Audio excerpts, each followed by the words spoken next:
Welcome back to the continuation of the 2017 Summoners War World Arena Championships LA Regional Tournament. Ali Najad, Claytano, and Koopa, along with our fourth member of the broadcast team, Maria Ho, halfway through these 16 players. And while it's all fun and games outside in the sunny Southern California sun, in here it is all business. $2,000 go to the winner, but more importantly, two players will be punching a ticket into the World Championships in November and an opportunity at $50,000. First things first, however, we need to finish out round one, half of the bracket complete, and those two guys right there ready to get it kicked off with match number 6. Doesn't look like any pressure on the face of the man they call Sai. 28-year-old Korean student who estimates he plays on average 18 hours a day. Last time I checked, there's only 24 hours in a day. Hi, my name is Q, and my in-game name is Sai, and I'm from Korea. Do you know the Gangnam Style guy? I like his energy he have, and personally, I'm really bad at singing, so whenever I see him, I want to be that kind of person. That's the reason I decided to nickname as a Sai. Summoners is not just a game. It became a strong connection between me and friend. Super excited to be here, honored to be here. I don't know how do I describe my feeling. Sai finished second in RTA Season 1, no stranger to the community, and the man he's going to be up against, Birdman. 29 years of age, a cashier from Canton, China, has been playing Summoners War for about 2.5 years.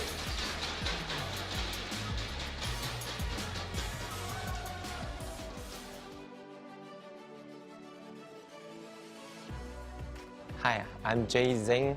My in-game ID is Birdman. I'm from San Francisco, California. My in-game ID from a movie that name is Birdman, so I like it, so I just use it. Outside the game, I'm working in a restaurant as a cashier. After work, I play basketball, just do some outdoor activity. I really love it. Well, Birdman is hoping that Sai doesn't go all Gangnam Style on him here as the two get set to face off. And Sai, as I mentioned earlier, you know, the community no strangers to him after his performance in RTA Season 1. One of the favorites, I think, in the pre-tournament favorites? Absolutely, one of the favorites on this bracket as well. So, I mean, if we took a look at the first bracket, we had Barian and maybe one other contestant, Brainlack, that we haven't seen yet. But on this bracket, we definitely want to keep our eye on Sai, one of the favorites to win. And it's going to be tough for Birdman to get through. But again, don't count anybody out. RNG can happen. Again, Barian almost lost on that first game, you know, and same thing can happen with Sai. So. Sai, though, has a huge monster box, a lot of different monsters that he can pull out and ways to counter him. Tableau, he says, is one of his favorites, Koopa. Well, Tableau did get changed in one of the most recent changes, so I don't know if we'll still see Tableau today from him. Although I would be surprised that if we did, because he just is such a strong player in terms of adaptability. You know, even if they change a unit and make him less stronger, when you do see a draft, you know, your opponent might not expect that because of the change to that unit. So when they might see them, it might actually catch them off guard, and they might not know what to do. So, well, we did see Tableau one time in this, and I believe he was banned.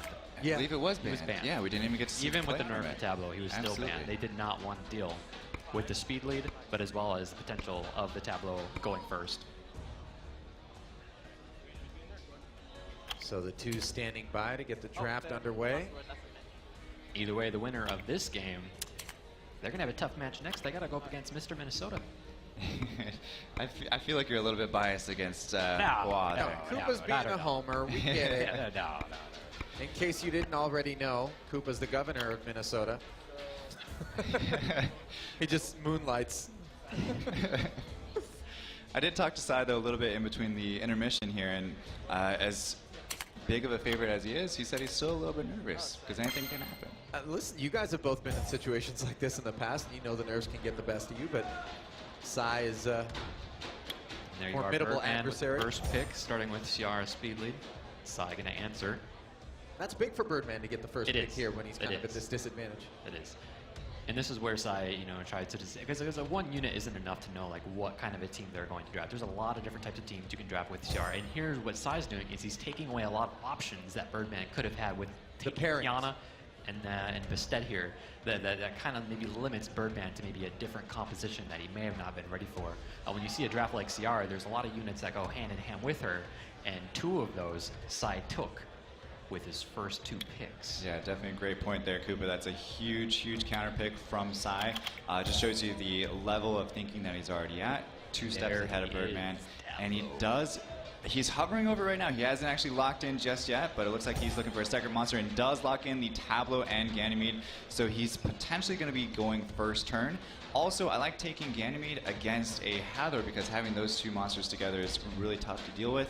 And now it's back to Birdman here to see what he's going to counter with. I like Birdman's picks though right now. He's got a lot of damage from Ciara, he's got a lot of damage from Perna, and Sai here just has more like, kind of like a control composition. Sai doesn't have like a lot of just, tons of damage. There's not a single damage dealer on Sai's team And at all. Zaratu from Birdman, and even one of the hardest hitting units in the game. And there's Sai with a Lucian. Yeah, quick ban on the Lucian, so that way very fast. Birdman's actually in a good position. He doesn't have to deal with really any damage dealing, but you got to be careful if Sai doesn't lock him down from the very first turn. And it looks like he's actually going with a speed leader instead of a resistant leader We're gonna on see who Birdman. goes first. We are going to see who goes first.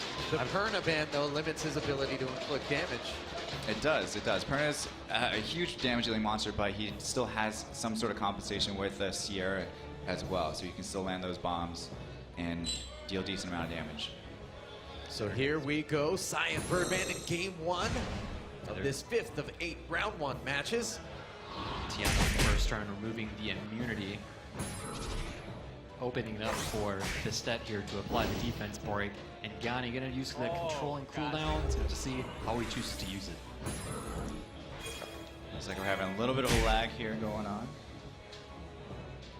But now we see Steel Magic right on Hathor, definitely a great choice. And then he should be able to maybe take down either that Zaratu or Sierra would be my next choice.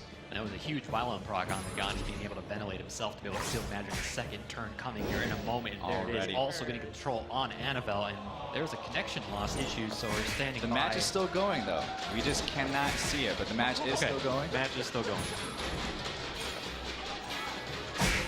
So you guys are in just as much as suspense as we are, and here we here it are, is. we're back.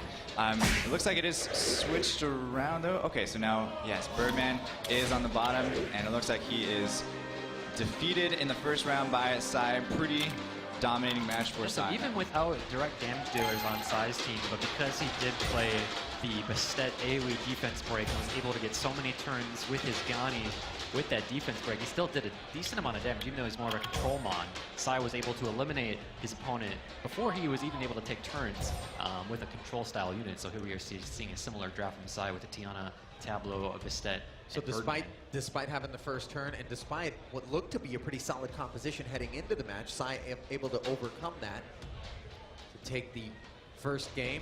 Reminded me of a murder mystery there. When the lights went out, we came back and all of a sudden Birdman was up on the ropes. And it was, yeah, pretty much done from there. But Sai looks like he's, feeling a little bit more comfortable after that first match, maybe able to shake off the nerves. And it looks like Birdman's going with a aerial. He's trying to build a team, I think, based off of high resistance sustainability. The Hathor and the Wusa and the Aerial. He wants to try and outlast Sai. He wants to try and resist the types of debuffs. And I think Sai is starting to realize that. That's why he threw potentially drafting a Zaratu there, but he might be going back to what worked for him the first time with the Gani. And he only has 5 seconds to make a commitment on this last pick. But do you really think the aerial was what he was meaning to do, or do you think it might have been a mistake? He might have just ran out of time. I feel like Birdman's initial picks were the way that he wanted to go, but he just was unsure of, what types, how fast were Sai's units going to be, and he got a taste of that. He saw Sai, his whole team was super fast with that Tableau speed lead, and then the Wind Fairy King violent proc, out of Steel Magic, the Torrent himself.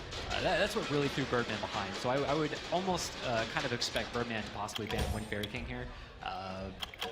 But as you say, like Bastet into Illusion is just way too much damage, so banning Illusion is probably the smartest decision. I mean, is it the smartest decision though? Because he did pretty much the same thing last time. He has a sustain from aerial. I think in this position it is because he knows Sai's going to go first. He has a speed lead. Berman has no speed leads to even pick from, so he knows he's going to be taking second turn. And with Amputation Magic, especially, I just don't think that he's enough HP to be able to take a. But there are the bans. Looks like the same bans that happened last time, Perna and Lucian.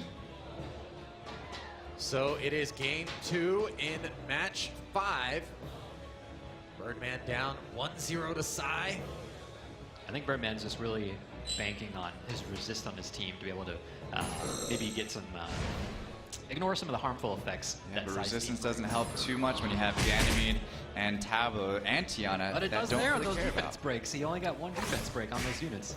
He did, but he definitely does have a lot of more sustain though in this composition that he had previously. He had a lot of squishy monsters with Sierra and Zeratu, where those supports are able to do more damage on those squishier monsters, where here now he's got a lot of sustain. He's got the Wind Panda that could potentially come back and solo those 4 monsters. I would say as long as he gets rid of, I would say, Ganymede in this situation, then his Wind Panda would be in a really good spot later on in the match.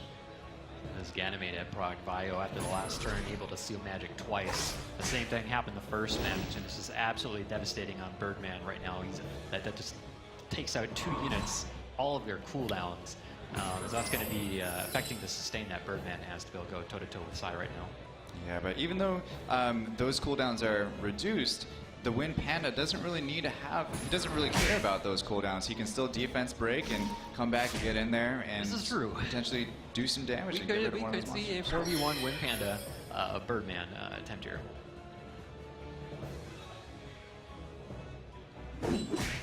He ends up going for the defense break instead of putting up the revenge buff on himself. I think that he knows that Sai's not going to be going for his Wind Panda anytime soon. I think he wants to eliminate the aerial and possibly the Wusa second. So maybe not placing the revenge, especially since Oh, a big stun there from Tableau, taking down all 4 monsters, and down goes Aerial. That's a huge, huge sustainability monster for Birdman, and Sai's got to be feeling really good in this one. Looks like he's going for a Thor second here. With Ariel out of the picture, Birdman down to just 3 units. Again, like we said, don't count out that Wind Panda though just yet. As long as he takes down maybe 1 or 2 of the other monsters, that Wind Panda can scale tremendously going into the late game. Sai's got the right idea though. He just decreased the cooldown. Wind Panda's not going to get the revenge buff up anytime soon unless he gets a Bio Proc.